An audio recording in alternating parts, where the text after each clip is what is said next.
Hi everyone. Very simple question, also very intuitive as well.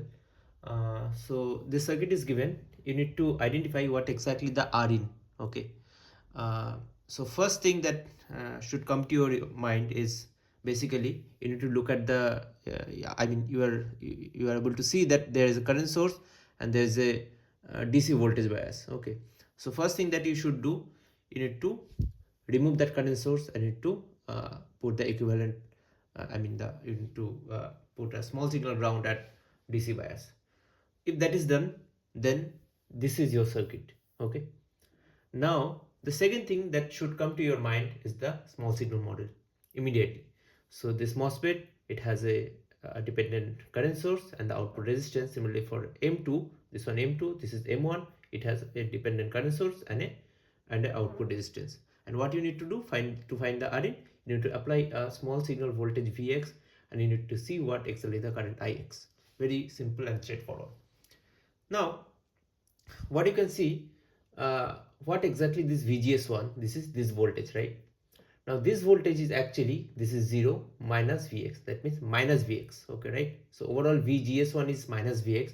So what you can do, immediately you can reverse this polarity and you can write like this current is going upward and this is completely open, there is no path to flow, so this current definitely flow through R1, okay.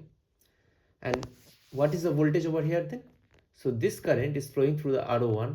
So what is this drop? This drop is basically this current times R01, and then this voltage is basically this drop plus Vx, correct? So this drop is basically GM1 Vx time R1 plus Vx. Now the point is that you can see the connection clearly. So this voltage is directly coming to the gate of this M2. So the VGS of M2 is basically your this voltage, correct? Now what you need to do, you need to apply the KCL over here. So this current is basically going upward and same current is coming down, so you don't need to bother about this current. So just basically you need to see what exactly the total downward current. So one is GM2 VGS2 plus GM2 VGS2 plus Vx by R02. Okay, so that is the KCL. So this current is basically GM2 VGS2 plus Vx by R02, that is equals to your Ix current. Now directly you can solve this equation and you will get the expression.